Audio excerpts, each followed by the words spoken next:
constatent tous des chiffres bien supérieurs à ces chiffres qui sont officiels.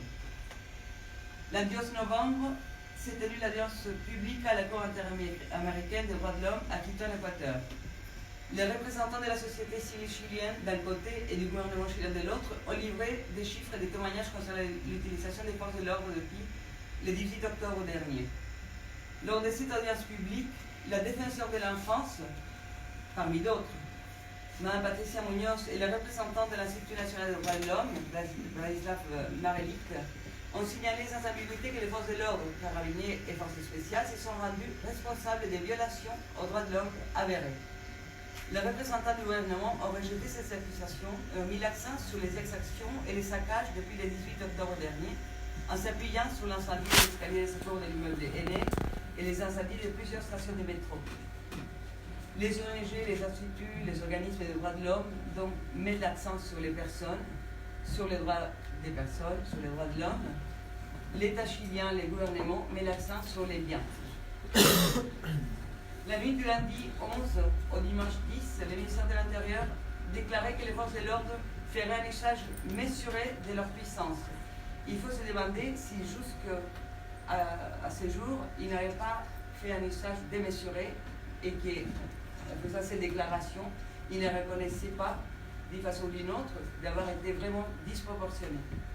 Les habitants de plusieurs quartiers pauvres de Santiago ont commis un véritable affaire, rapporté par de nombreux témoignages sur les réseaux sociaux et par la presse locale, la nuit donc du lundi 11.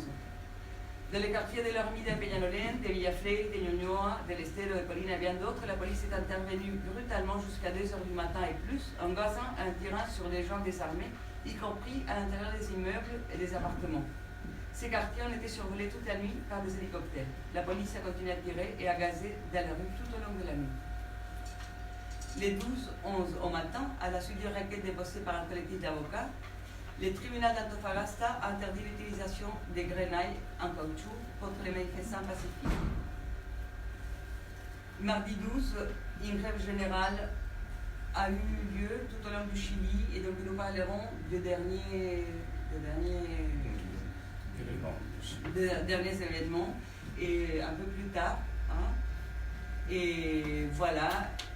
Aussi, nous vous mettrons au courant de certaines déclarations des carabiniers qui parlent de possible usage d'autres matériaux que caoutchouc par des civils, on ne sait pas d'où ils viennent.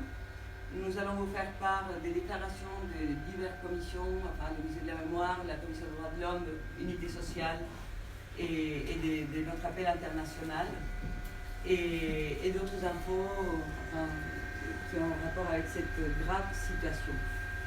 Dans l'immédiat, je vais donner donc la parole à Mme Geneviève Garrigos. Et merci d'être ici parmi nous. Merci beaucoup de m'associer et d'associer surtout Amnesty à cette conférence.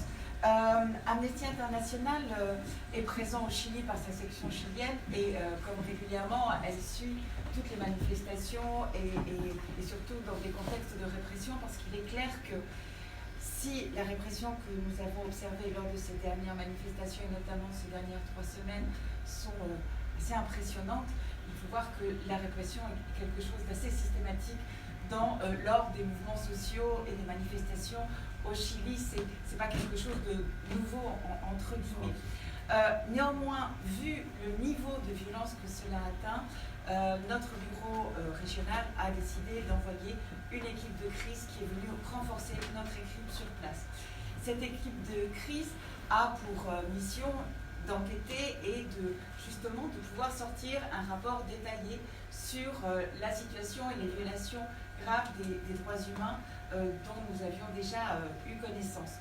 Nous avons reçu plus de 10 000 dénonciations, ce qui est un travail énorme, plus le matériel vidéo, photo, etc.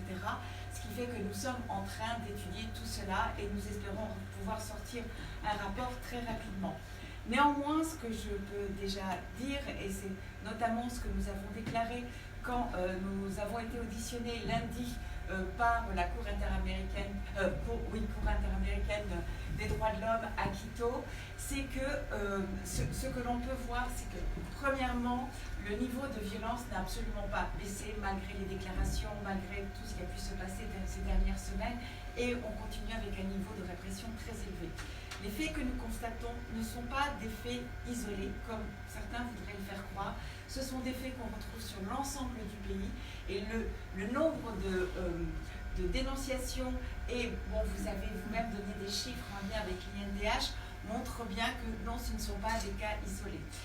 Par rapport aux déclarations justement du gouvernement et des différents ministres sur la protection des biens et sur le fait qu'il faut il faut développer un climat de sécurité, il y a plusieurs choses qui nous semblent à nous très importantes de rappeler.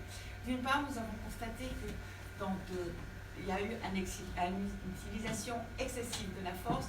Quand on voit qu'il y a des balles en caoutchouc ou des équivalents de LBD qui ont été tirés directement à la tête de manifestants, on n'est plus du tout dans un contrôle et dans un maintien de l'ordre public, on est dans un système de répression violente.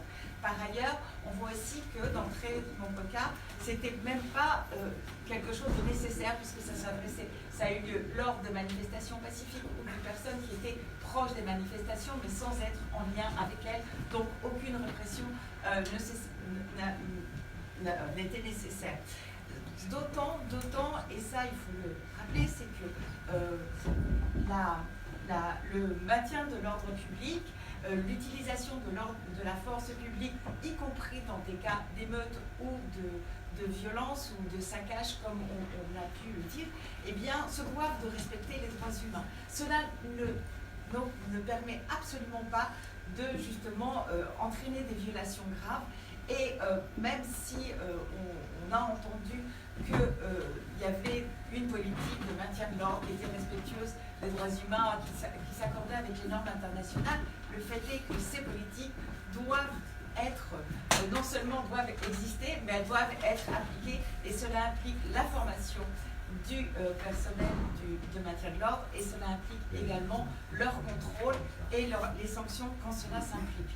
Tout cela pour dire que ce que nous avons, même si on donnera les résultats définitifs de notre recherche, d'une part, pour nous, vraiment, on est dans un contexte de violation extrêmement grave, et d'ailleurs, ça a amené le directeur de notre section au Chili à déclarer que le niveau de violence, le niveau de la répression, la volonté d'humilier, de torturer, puisqu'il y a de très nombreuses dénonciations pour viol, violences sexuelles, que ce soit pour les femmes, mais aussi pour les personnes LGBT, qu'il y a également de nombreuses dénonciations pour torture, rappellent complètement les pratiques qui étaient en place sous la dictature.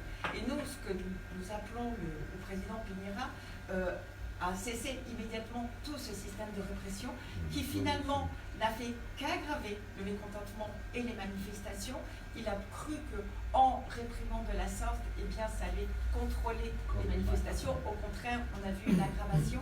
Qu'aujourd'hui, il n'est pas possible de négocier ou d'entamer un dialogue dans un contexte de telle violence.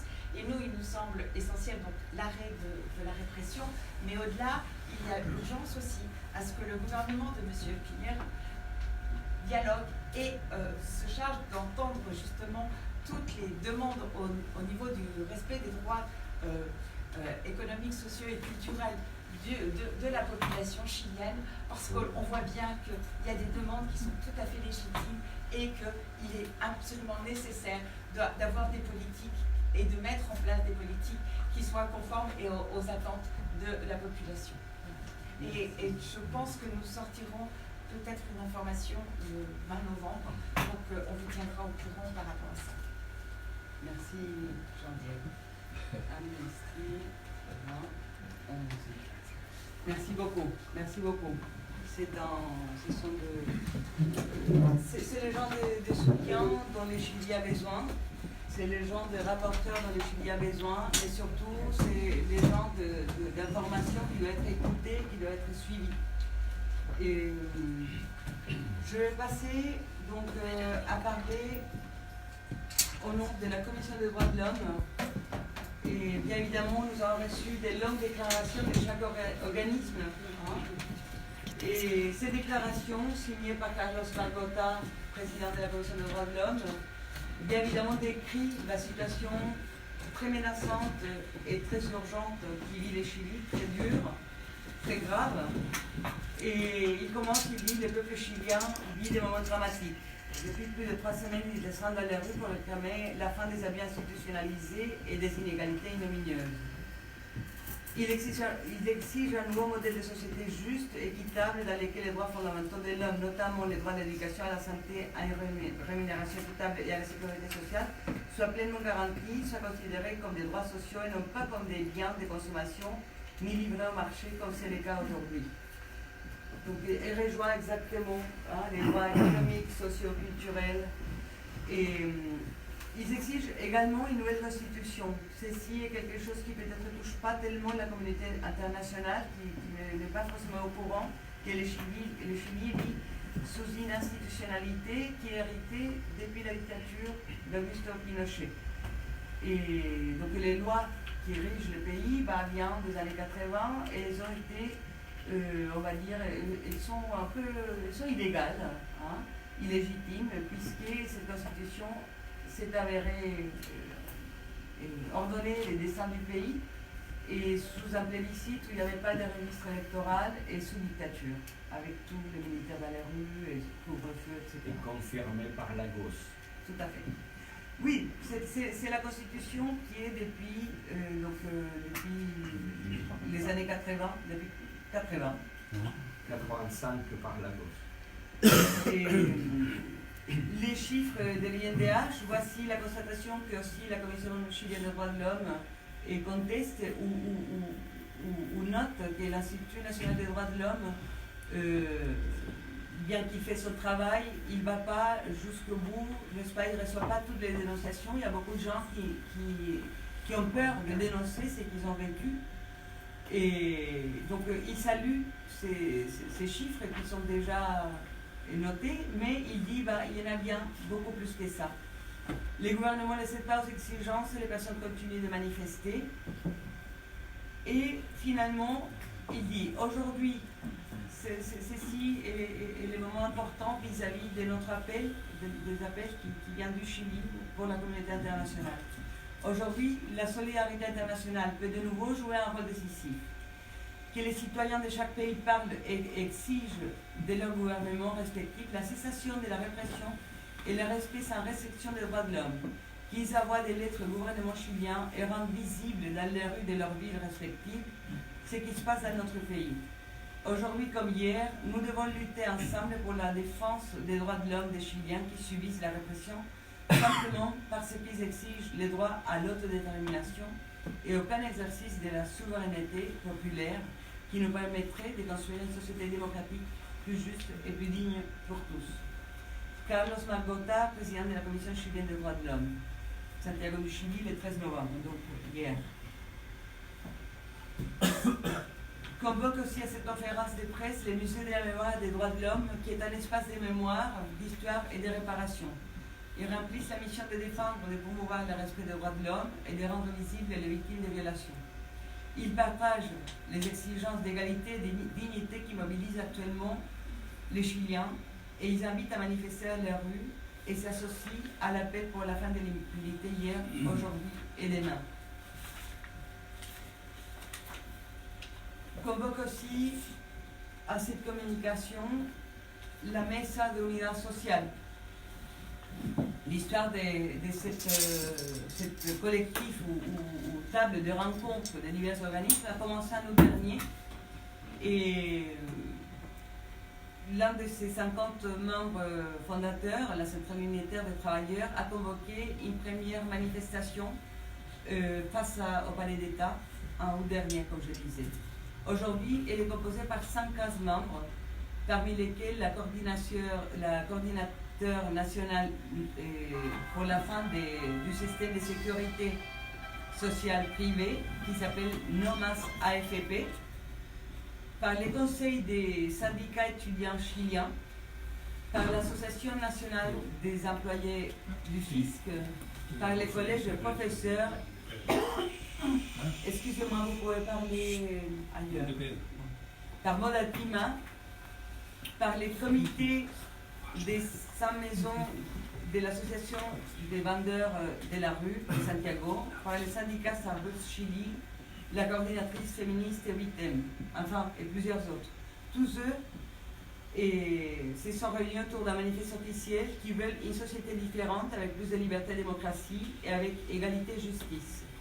Le nouvel objectif de l'unité sociale et en raison, n'est-ce pas, de tous ces réveils chiliens, la Mesa de l'Unidad Social a redirigé ses objectifs et le principal aujourd'hui, c'est de réunir les lignes pour qu'il se fasse une assemblée constituante pour une nouvelle constitution, ce qui implique éventuellement un plébiscite de consultation si on fait ou pas cette assemblée constituante, qu'elle se fasse par le peuple chilien qui participerait et qu'il y ait une nouvelle constitution qui soit issue de la discussion de tout le peuple chilien. Il faut qu'aucun acteur social soit dehors de cette discussion. Nous avons reçu donc 2 vidéos des principaux dirigeants de la Mesa de l'Unidad Social, de Manuel Ahumada, président de la Confédération des travailleurs du cuivre, qui ce sont les 80% des travailleurs du cuivre. En général, ce sont des travailleurs indépendants.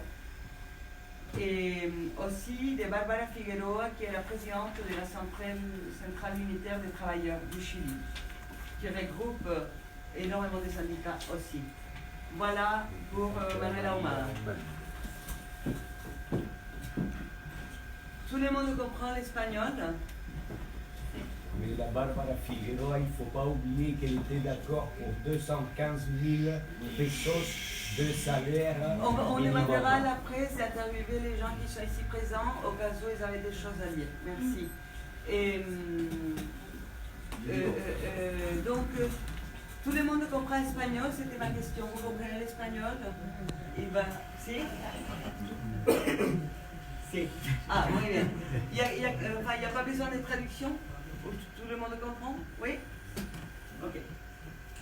Desde la Central Unitaria de Trabajadores y en el marco de esta histórica y emblemática huelga general que hemos desarrollado como bloque sindical de unidad social, pedirle y solicitarle a toda la comunidad internacional, particularmente a la comunidad francesa, que nos apoye en las demandas. Hoy día nuestras luchas en el movimiento sindical ya no son luchas locales, son luchas globales.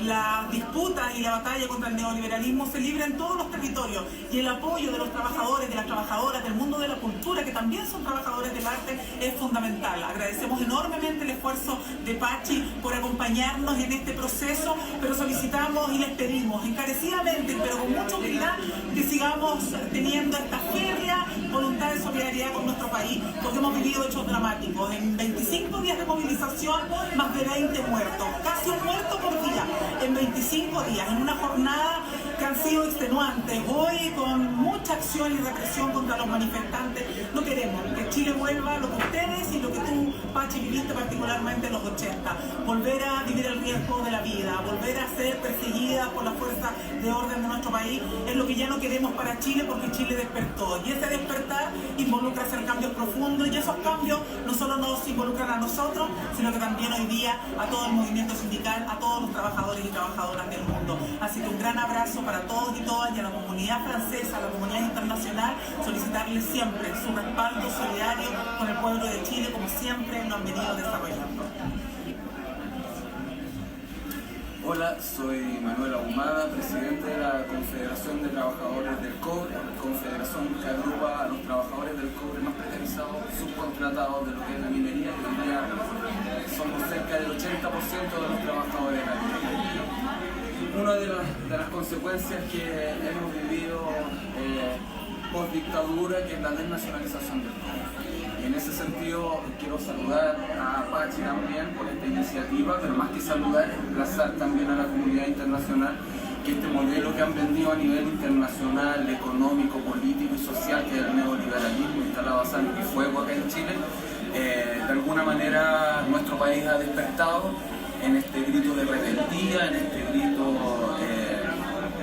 de clamor para poder transformar este modelo brutal que nos aplasta también mostrar, solicitar la ayuda de poder visibilizar esto, porque a nuestros jóvenes, a nuestros niños, efectivamente lo están masacrando, lo están golpeando, tal cual como se hacía en dictadura, utilizando los mismos métodos.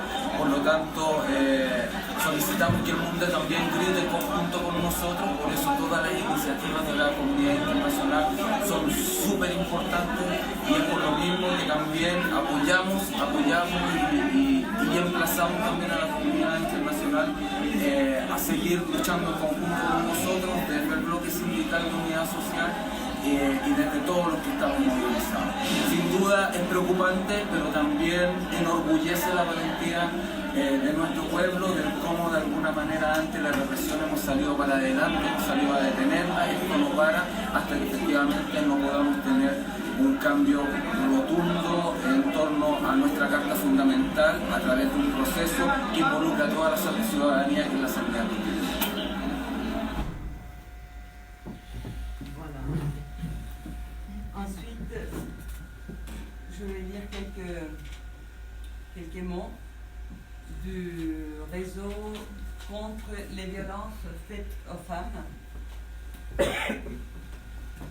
qui indique, faisant un appel au soutien international, que dans 19 villes du globe, à Auckland, Bristol, Bruxelles, Copenhague, Quito, Dublin, Édimbourg, Santa Monica, Chicago, Grenade, Madrid, Séville, Amsterdam, Londres, Mannheim, Melbourne, Nairobi, Paris, Sydney, des manifestants se sont réunis pour réaliser des performances et exiger la fin de la torture et des violences sexuelles, avec la phrase « Les Chili, les pays où avorter est illégal, mais où avec un uniforme, on peut violer et assassiner ».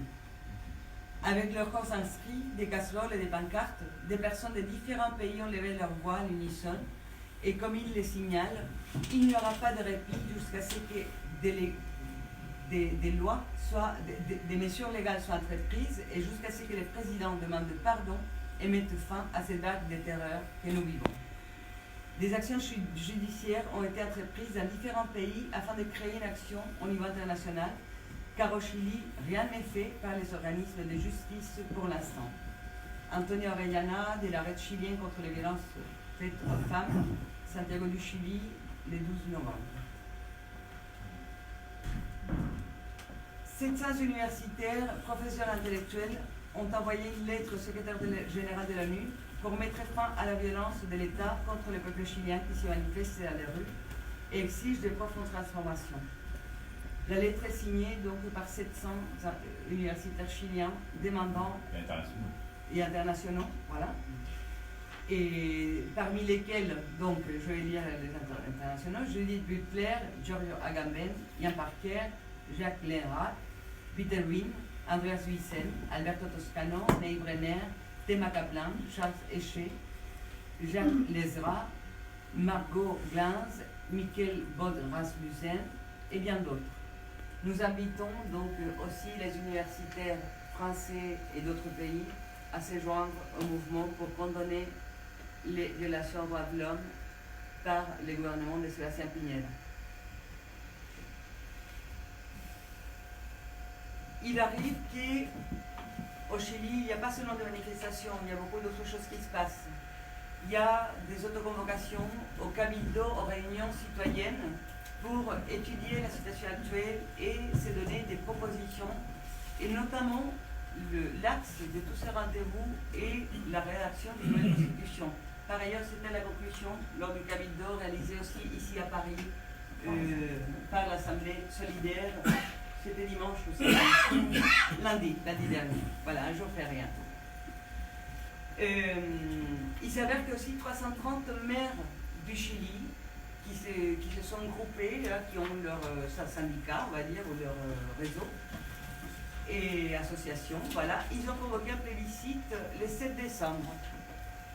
Ils ont le soutien d'un comité académique qui est composé par des experts de l'Université du Chili, de l'Université catholique, de l'Université de Santiago et du PNUD des Nations Unies.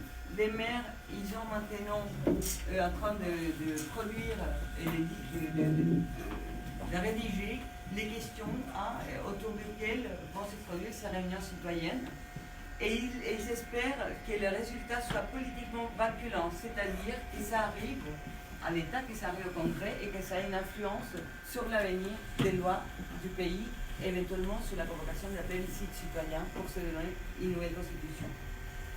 Et on ne va pas conclure ça, mais on peut se dire que le Chili se donne aussi donc un pouvoir parallèle, petit à petit.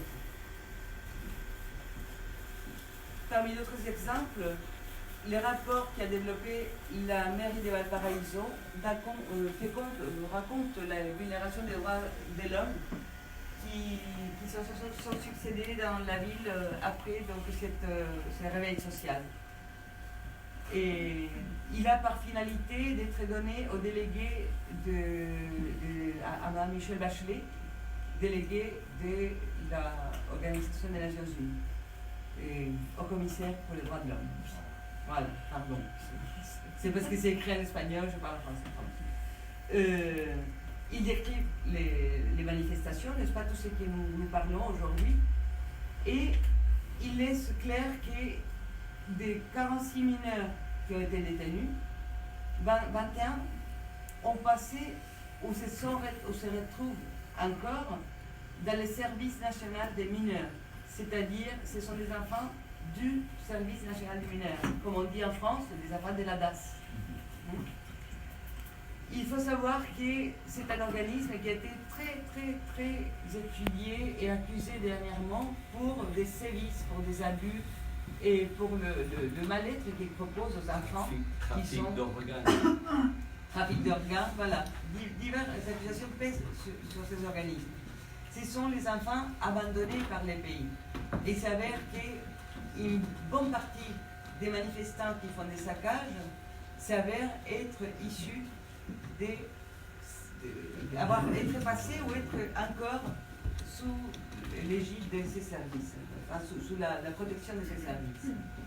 Et parmi les vulnérations qui ont subi ces mineurs, des rapports informent des dénudements, basiquement pour les filles adolescentes, et ils avèrent aussi sur des garçons des coups, ils ont cassé les dents, des enfants aussi, des menaces contre les mineurs et qui ont été orientées à l'utilisation d'électrochocs contre les enfants, et aussi les cas d'une adolescente qui a eu une balle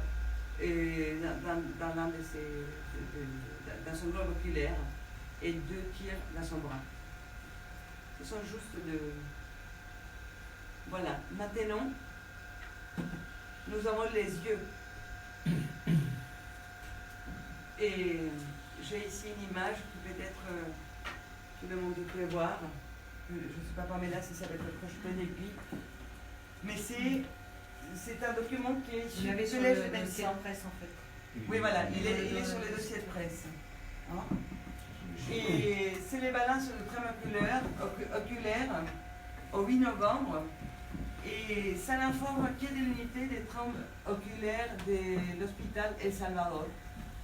151 patients avec un trauma oculaire sévère, 32 avec les globes oculaires ouverts, 27 cas avec des personnes qui ne voyaient rien, juste à peine arrivées, n'est-ce pas, au service. Et nous avons aussi les cas de Gustavo Gatica, qui a perdu ses 2 yeux. Nous allons parler aussi de ce qui se passe au niveau des yeux des gens et comment cette urgence sanitaire, c'est comme ça que c'est appelé aujourd'hui, hein, parce que nulle part ailleurs on avait vu autant de pertes de yeux de personnes pendant les manifestations. Hein. Et il s'avère que les policiers tirent directement, n'est-ce pas, au visage des gens. Comme en France. L'astrophysicien Nestor Espinosa du Space Telescope Science Institute à Baltimore a observé la quantité de blessés depuis les mathématiques. Il a montré depuis son compte Twitter, qui est aussi, la photo de son compte Twitter est aussi sur le dossier de presse, il a donc cherché, il a dit que c'était une équation simple, la probabilité que les tirs des effectifs policiers puisse être dirigé à une zone en particulier, une zone du corps particulier. Et il a fait un calcul autour des yeux et autour d'une personne en général. Selon ces chiffres, les probabilités qu'un tir aléatoire dirigé au corps d'une personne arrive directement aux yeux, c'est de l'ordre de 1 parmi 5000. Donc il faudrait qu'il y ait 750 000 personnes blessées pour avoir 150 personnes avec des dommages aux yeux, avec perte oculaire ou avec tous les dommages qu'on observe aujourd'hui. Ou au contraire, il ne faudrait pas tirer aléatoirement, sinon directement au visage. C'est une formule mathématique, c'est très simple et c'est une preuve, on va dire, scientifique, que les tirs sont dirigés aux yeux. Voilà, Gustavo Gatica, il a perdu ses deux yeux, étudiant. Il fait un appel depuis l'hôpital. Il dit, continuez de lutter, nous ne pouvons pas permettre que les sangs qui étaient versés n'arrivent à rien.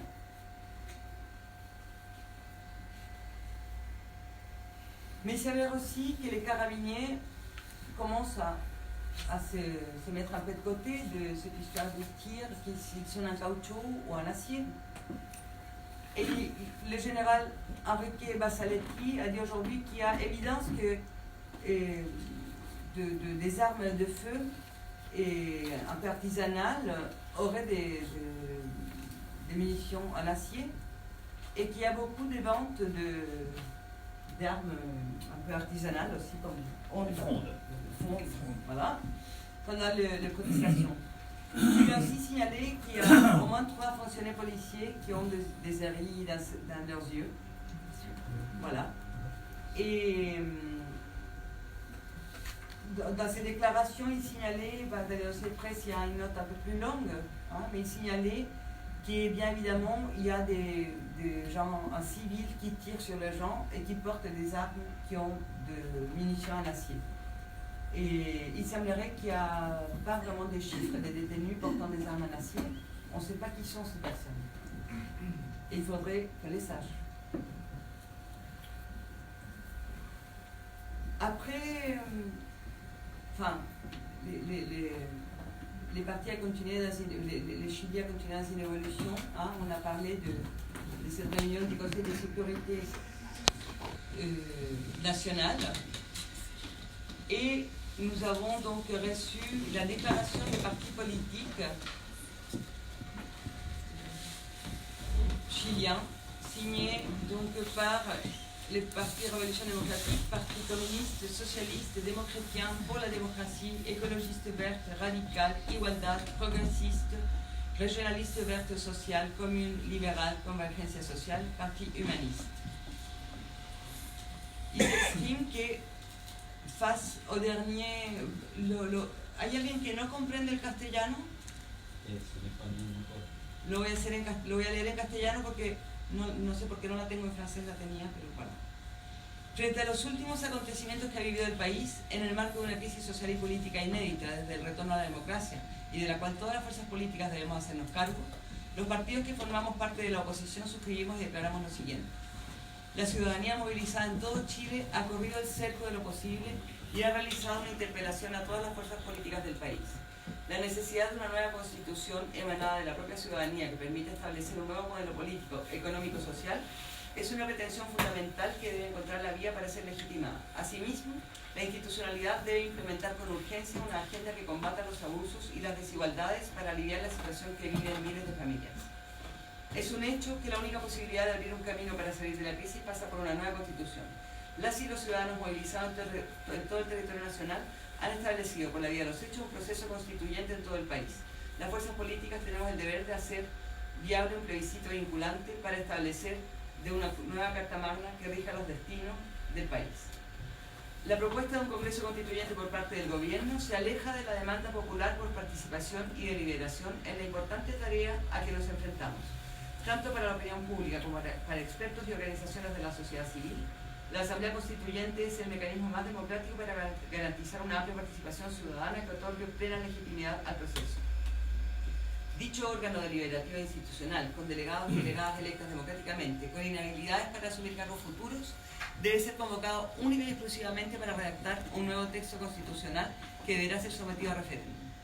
El gobierno debe comprender que las y los ciudadanos movilizados en las calles de todo el país exigen participar de este proceso histórico. Cerrar la puerta a la participación ciudadana constituye un nuevo y grave error del presidente Sebastián Piñera. A estas alturas sería una ceguera inexcusable que la historia condenará con rigor. En este momento el camino para construir el futuro es plebiscito, asamblea constituyente y nueva constitución.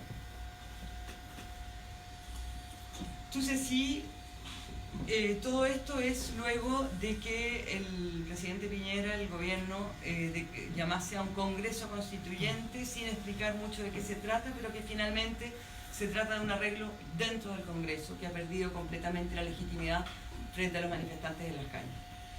Al lado de estas declaraciones, el Partido Renovación Nacional de Chile, que comienza dulcemente, doucement, un día francés, pero poco a poco a desmarcarse de la posición más dura del actual gobierno, hace una declaración pública donde expresan: pedimos a aliados y adversarios dejar de lado los dogmas, flexibilizar posiciones y salir de las trincheras para lograr un acuerdo que dé una luz de esperanza a nuestros compatriotas.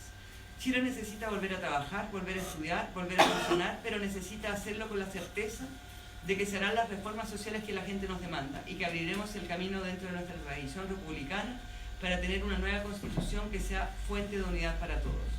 Escuchemos a los cientos de miles que han marchado pacíficamente y démosle un fuerte mensaje a los violentistas que tanto daño y dolor han generado de que no nos arrebatarán la democracia. Por supuesto que esta declaración es la declaración oficial de este partido político, que tiene entre sus miembros voces disidentes que llaman derechamente a plebiscito, a asamblea constituyente y a nueva constitución. Esto es solo a título informativo. Ni la Comisión de Derechos Humanos ni ninguno de los organismos convocantes a esta reunión adscribe y adhiere a las declaraciones de los partidos políticos. Esto es información. Voilà. Podemos estar de acuerdo probablemente con algunas de las propuestas que hacen, pero sí, esto es a título de información. Por otra parte, es importante señalar que ante esta crisis social la Cancillería chilena pidió a sus embajadores incrementar las reuniones con los medios de comunicación. Es decir, los embajadores chilenos del actual gobierno tienen orden de movilizarse para interpelar a la prensa de sus países y para hacer comunicaciones que avalen el accionar del Estado y contra justamente la manifestación y el desarrollo de la situación chilena y la transparencia. El gobierno acusa, el canciller Teodoro Rivera envió un email a todos los embajadores de Chile en que se los insta a establecer contactos con los medios de comunicación, debido a que en muchos casos estos están presentando solo una visión de la situación en el país, generando malentendidos o bien informaciones derechamente falsas según la moneda. El llamado, entonces, que hacemos hoy día es a que el pueblo francés nos acompañe en las manifestaciones que haremos aquí en Francia, que las personalidades, que los políticos, que las ONG, que las asociaciones se pronuncien, que los medios de prensa se interesen, consulten, se acerquen a los dirigentes. En Chile, perdón, aquí en Francia estamos nosotros, está la Asamblea Solidaria, está Jean-Pierre Garrigós. Tenemos todos los contactos que pueden permitir que tengan contacto directo con la gente que está en Chile para que los medios franceses puedan conocer la situación desde allá mismo. Los eurodiputados del Grupo Confederal de la Izquierda Unitaria Europea, de la Izquierda Verde Nórdica, exigieron ayer una resolución que condena la violación de los derechos humanos en Chile en medio del estallido social contra el modelo neoliberal del gobierno. Aseguraron que la represión actual se usa las mismas técnicas que utilizaba la dictadura de Pinochet. El grupo también urgió a la Unión Europea que manifieste de forma pública y concreta su solidaridad y abogó por el fin de la represión a la protesta social y estricto respeto de los derechos de manifestación y expresión. En fin, tenemos también muchos casos de grupos, colectivos, asociaciones y ONG que están ligadas a LGBT, vamos a decir, y queríamos exponer hoy día dos casos, pero hay uno que fue particularmente comunicado y que fue uno de los más violentos, que fue la detención de un estudiante de medicina que estaba prestando auxilio a los manifestantes, que fue detenido, que fue torturado sexualmente y luego abandonado. Agrupaciones entonces de orientación LGBT han creado también informes, se han asesorado con prensa y han establecido informes que ponemos a disposición de las asociaciones francesas que puedan hacerse parte y acompañar la denuncia de las violaciones a los derechos humanos de estos grupos. Quiero en este minuto también, ¿quieres hablar de acerca? Quiero en este minuto, sí, que tiene que partir en 15 minutos, dar la palabra a Camila, que va a hablar a nombre de la Asamblea de Solidarité Chili, que agrupa a gente independiente, colectivos, partidos, asociaciones, tú misma lo dirás. Voilà. D'abord, je veux parler en français et ensuite je veux parler en espagnol en disant qu'il y a beaucoup de compatriotes qui font passer vraiment les messages. Et le collectif Solidarité Chili-France est né pour soutenir la lutte du peuple chilien. Nous sommes des travailleurs, des étudiants et des artistes résidant en France. Nous sommes ici aujourd'hui pour soutenir la lutte de notre peuple qui est massacré depuis 3 semaines. Pour terminer, je voudrais dire que nous dénonçons et condamnons la violence que l'État a mis en place contre notre peuple. Pour nous, c'est une question des droits humains, mais c'est une question inacceptable dans l'époque où nous habitons et nous demandons des modifications, des changements réels, pas des réformes. On a besoin d'un État vraiment souverain, populaire et qui est prêt à accueillir la voix de tout le monde qui veut s'exprimer au Chili, qui veut s'exprimer, pardon. Nosotros como colectivo Solidarité Chili-France queremos hacer un llamado a las organizaciones francesas e internacionales para solicitar apoyo. Chile está siendo realmente masacrado. Nosotros tenemos contacto con asociaciones de estudiantes, trabajadores, profesores, gente sindicalizada que de verdad están llegando a poblaciones, a lugares, a violentar, a hacer redadas, a buscar gente e incluso desaparecer personas.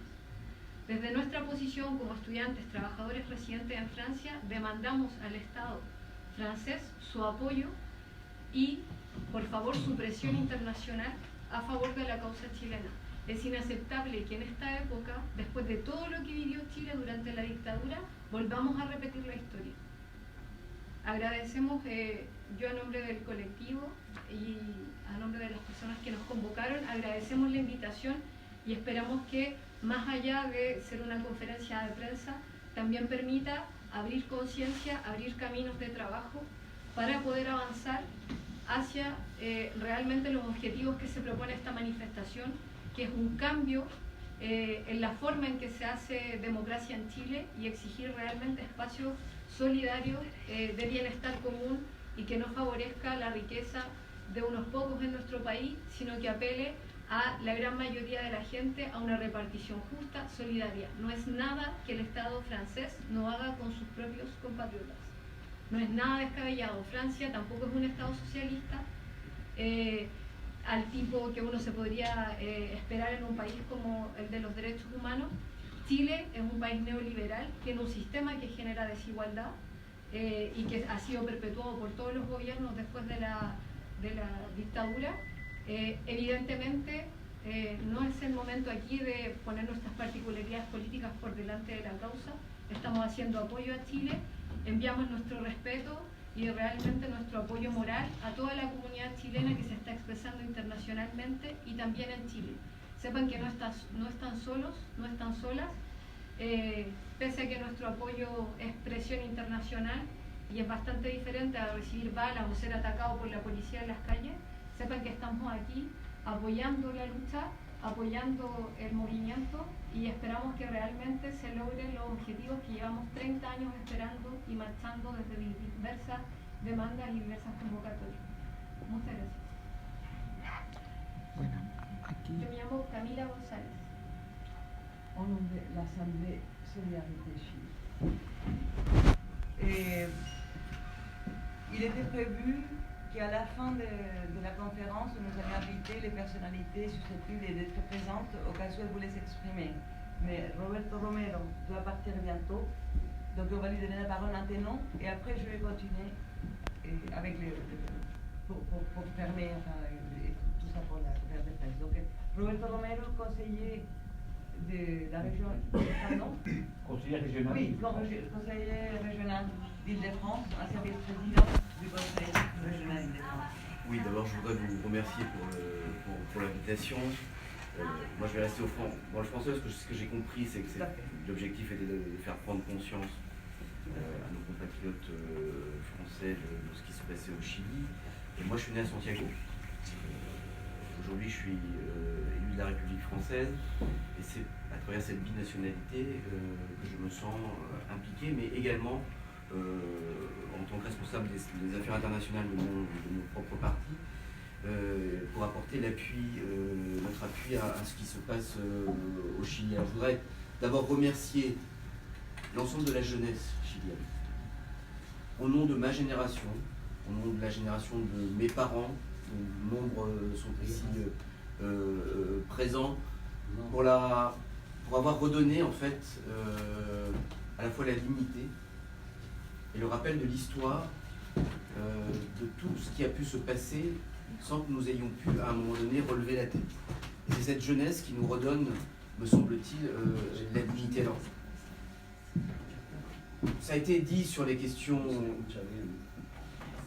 Ça a été dit sur les questions des droits de l'homme et je ne vais pas y revenir puisque l'essentiel a été dit par les différentes intervenantes.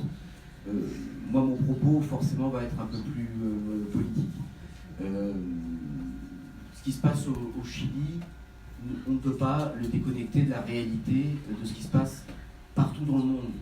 En France, bien entendu, certains l'ont dit, mais aussi en Irak, aussi dans un certain nombre de pays, au Liban, mais au-delà simplement de l'Amérique latine, mais également au-delà de tout ça dans le monde, à Hong Kong et ailleurs, parce que s'il y a bien quelque chose qui est symbolique au niveau chilien, c'est que ça a été le premier laboratoire du néolibéralisme.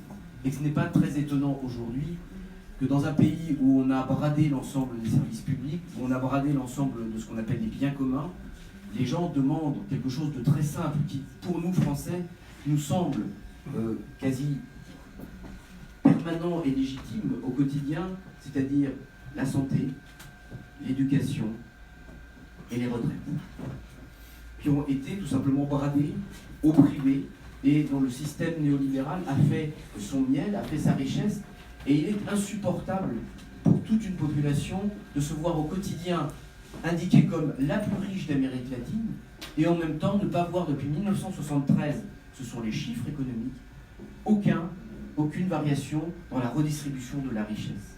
Et c'est bien une question sociale qui est aujourd'hui au cœur du Chili, et si on a cette réalité terrible, qui nous rappelle des moments terribles du Chili sous la dictature, c'est bien parce qu'à un moment donné,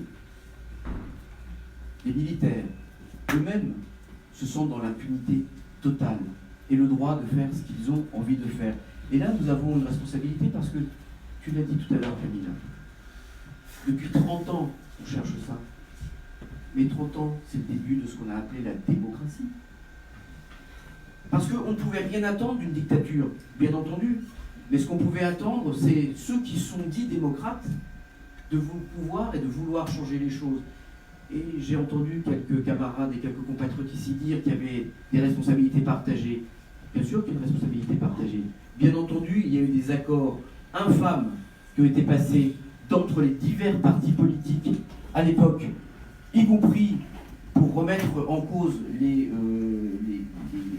demandes les plus légitimes du peuple chilien pour ne pas changer la constitution qui était fondée et écrite par Pinochet, et y compris lorsque Pinochet a été vous le savez, il a été pris à partie en Angleterre pour être éventuellement jugé sur une demande du juge Lapson, eh bien, c'est un ministre socialiste qui a demandé à ce qu'il revienne dans le pays. Tout ça, à un moment donné, il faudra le dire. Et c'est bien pour ça que je suis vraiment fier de cette jeunesse chilienne qui aujourd'hui nous redonne cette dignité, alors que on pensait, et je pense que ça nous redonne la force, et tous ceux qui sont plus anciens, ça redonne l'espoir de se dire que on verra un jour ces grandes avenues où passera l'homme libre, comme nous l'annonçait Salvador Allende. Merci. Merci, Joël. Oui, c'est pour ça qu'on t'a donné la parole avant. Alors, petite mise à jour. Merci, Robert. Je vais utiliser les micros, je crois que ça s'entend bien. Ah, ça va bien? Oui. Merci. Avant-hier, tous les matins, à partir de 7h du matin, des barricades partout, dans presque toutes les communes de Santiago, puisqu'il y avait la grève générale. À midi, une grande manifestation à Valparaiso avec plus de gens qu'auparavant, plus que jamais, on va dire. Plusieurs incendies, très graves.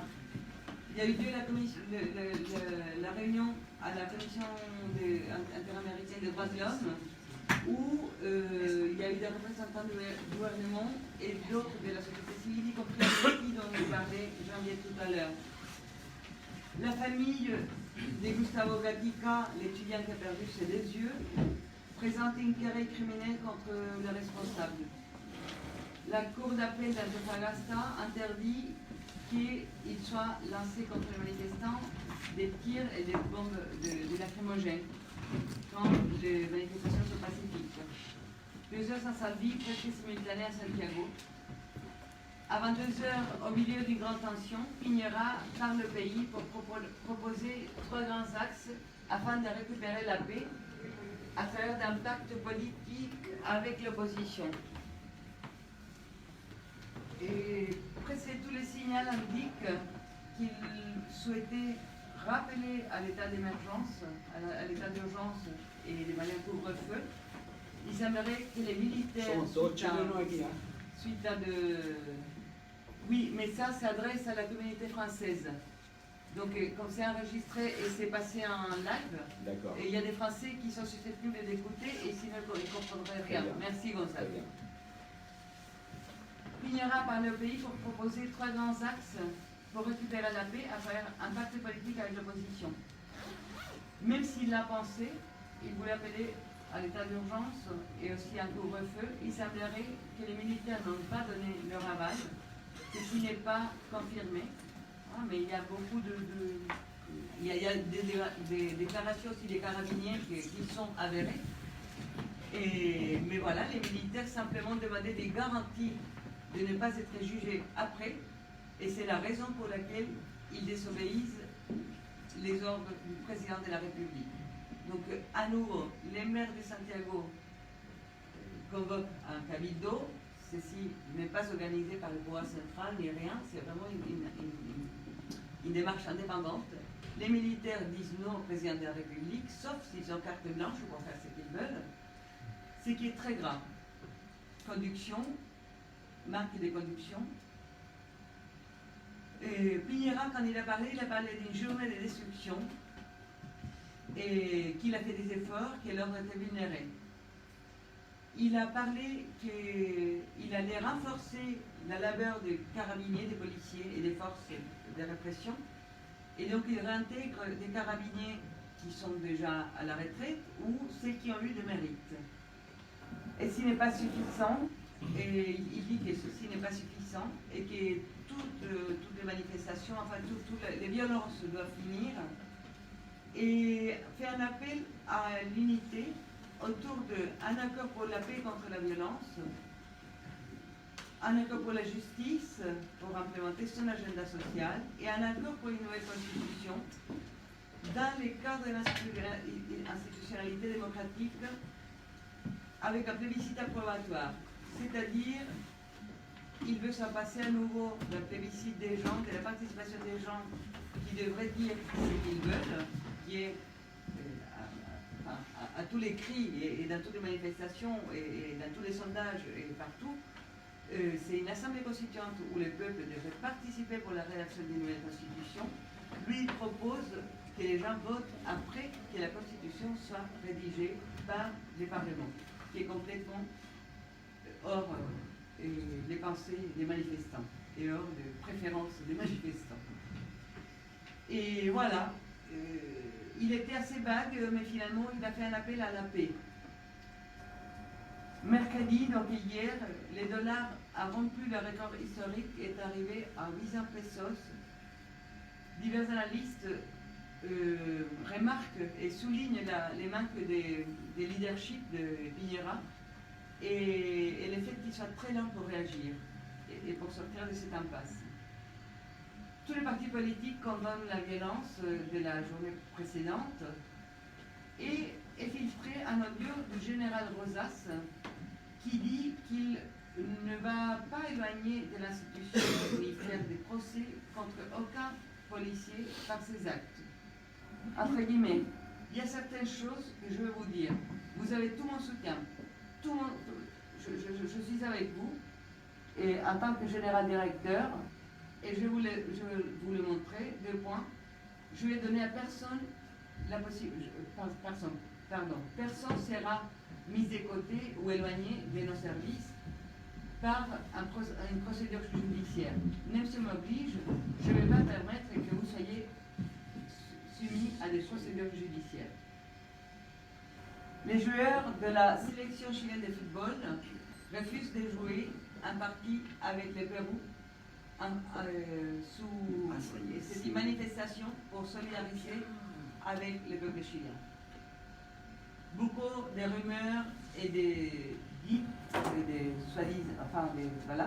rumeurs à propos de la désobéissance des forces armées et qui demandent des garanties et ne pas être jugés au cas où ils interviennent.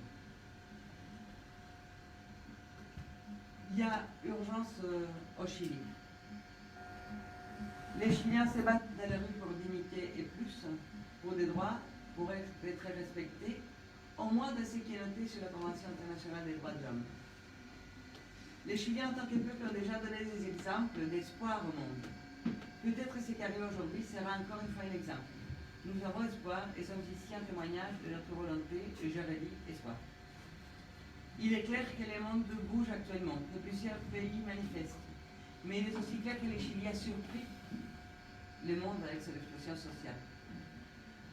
Piñera et ses alliés, son gouvernement, ne sont pas issus des plus pro-démocratiques des berceaux. Ils se cachent derrière la constitution qu'a laissée Pinochet. Plusieurs parmi eux ont juré fidélité au dictateur et aujourd'hui, au nom de la démocratie, répriment le peuple décidé à changer les pays des rêves du capital en une démocratie pour ses habitants. Le peuple ne veut plus avoir un pays qui soit les rêves des gens du capital. Le pays veut une démocratie pour ses habitants. Dernièrement, les partis politiques qui en sa grande majorité avaient depuis 1990 continué les modèles, se vantant de faire rêver les Chiliens et les étrangers avec ces cartes de crédit à la main. Enfin, les partis politiques se réveillent. Peut-être par peur que le pays n'ait plus de la stabilité programmée et inhumaine que les manifestants contestent. Dans l'actuelle situation, 3 semaines après les premières manifestations, tous les partis sont d'accord enfin en ce qu'il faut prendre des mesures qu'auparavant leur semblaient inimaginables, inconstitutionnelles, hors loi. Pas en désaccord avec le peuple et avec ses droits, mais inimaginables selon eux face aux chiffres et aux intérêts du pays modèle de l'ultralibéralisme qui est le Chili. Enfin, les partis politiques se réveillent, enfin ils ont fait la déclaration que nous avons vue tout à l'heure. Le Chili devait accueillir les COP25. Oui, les pays des eaux privatisées, de l'exploitation des minéraux coupant de l'eau aux personnes, de la vente des terres vierges, les pays qui, sous argument de modèle économique, a vendu ses richesses naturelles jusqu'à l'ouest de sa mer aux exploitants. Oui, ces pays avaient été choisis pour accueillir les COP25. Les pays qui terrorisent ces peuples originaires, qui les incarcèrent, qui leur appliquent les lois antiterroristes et les dictatures, qui leur inventent des forts affrontements, où les juges sans preuve.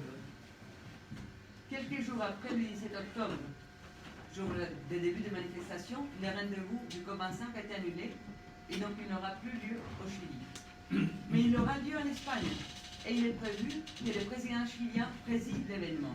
On va bien le recevoir. Vont les organisations et pays convoquants recevoir accepter que ce soit le président chilien qui préside ce rendez-vous mondial pour les droits les plus chers de la planète, qui cherche à concerter les volontés et les moyens de tous les pays pour ne plus voir notre terre détruite? Ils vont le recevoir. Nous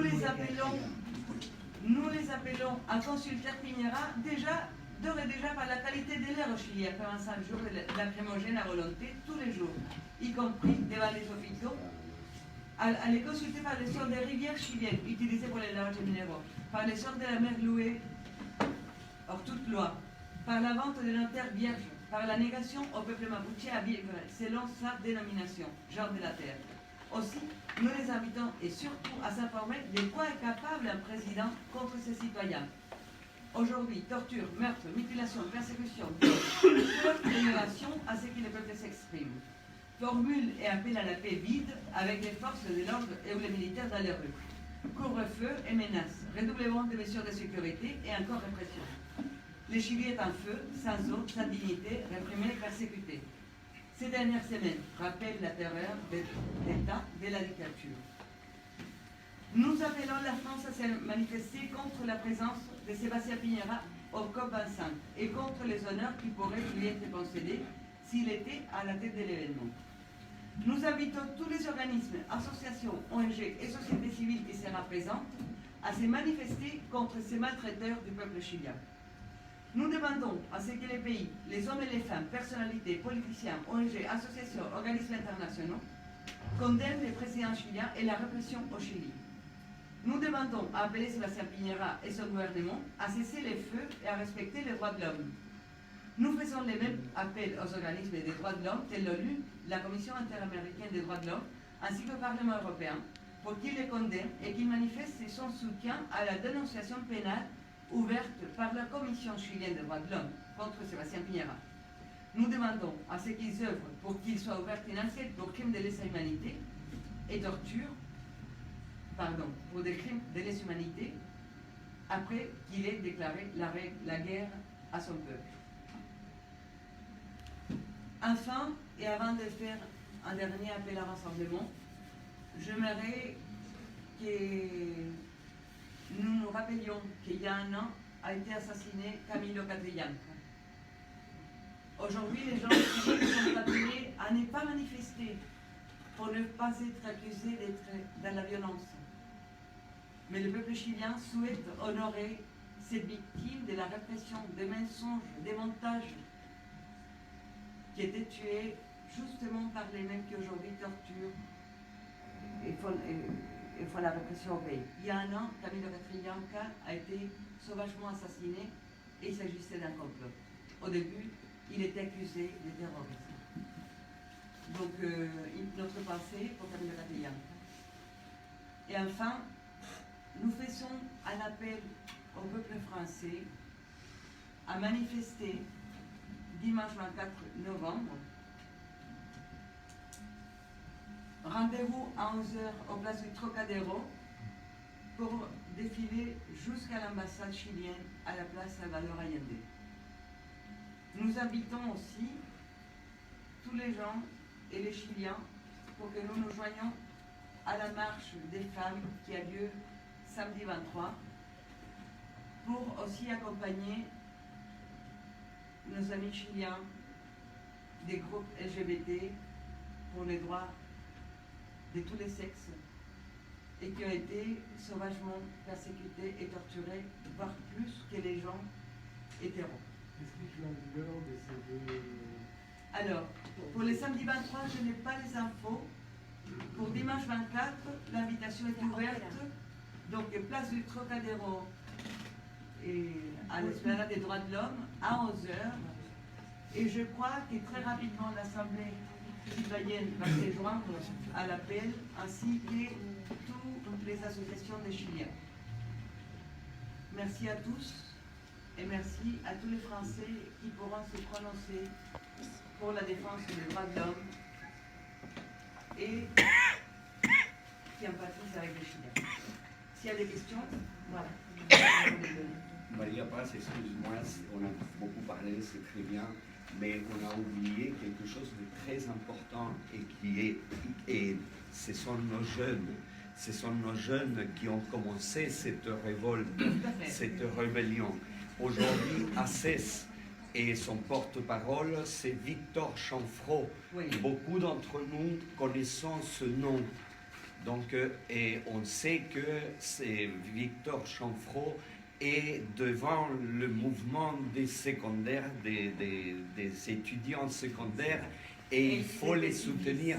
Et il faut les soutenir à mort parce qu'ils sont en danger aujourd'hui au Chili. Et il est devant ce mouvement. On sait que son grand-père a été assassiné pour les mêmes raisons. Donc il faut parler... Grand-père français. Français, exactement. Malgré lui, mais français. Et il faut les soutenir, il faut être derrière nos enfants. Ce sont eux qui nous ont donné l'alerte, ce sont eux qui se réveillent, c'est leur futur qui est en jeu. Donc il faut qu'on soit derrière eux et on pourrait essayer, je ne sais pas encore comment, je réfléchis à une façon de faire bouger les jeunes français pour qu'ils solidarisent avec le mouvement étudiant qui a commencé cette rébellion au Chili. Victor Chanfraud est en danger aussi bien que tous les secondaires et tous les étudiants qui sont dans la rue. Donc, solidarité avec eux. Merci. J'ai une question. Oui. Est-ce que les associations chiliennes, en conjoint avec des associations françaises, pensent porter plainte ou faire des actions judiciaires à l'encontre de ce qui se passe au Chili? Et presque toutes les associations sont en train de les faire. Il est vrai que la surprise a été à l'international, mais aussi au Chili. Mais les gens se sont regroupés spontanément et tous les gens, on va dire, se portent soutien. Donc il y a Defensoria Penal, l'Université du Chili, Londres 38, la Commission des droits de l'homme, l'INDH, plusieurs ONG, et aussi les propres associations qui se réunissent pour effectivement porter plainte et faire des actions dans les tribunaux. Mais ils sont en manque de bras. Il y a beaucoup trop de plaintes, de choses à faire, il y a une urgence tous les jours, et donc il leur manque du temps. Mais des plaintes à l'international? À l'international, il y en a qui commencent à être envisagées. Comme lequel? Pour l'instant, aucune dont je sois au courant qui soit vraiment déposée. Plutôt les appels, parce que il y a des choses qui sont recevables, d'autres pas, et ça dépend, ça c'est selon les lois internationales. Et c'est pour ça que nous faisons cet appel à accompagner et à se joindre à la demande pénale contre Sebastián Piñera, qui a posé la Commission chilienne des droits de l'homme. Ajouter quelque chose? Oui. Et il faut rappeler qu'il y a un appel international de la part du juge espagnol, Baltasar Garzón, celui qui a fait le mandat d'arrêt international qui a abouti à l'arrestation de Pinochet. Et donc, c'est quelqu'un qui fait encore un appel, c'est intéressant de le remarquer, pour que Pinochet soit sujet à un mandat d'arrêt international. Piñera, qui a un mandat d'arrêt international. Voilà. Oui, sujet d'un tout à fait. Soit sujet d'un mandat d'arrêt international, comme a été le cas de Pinochet.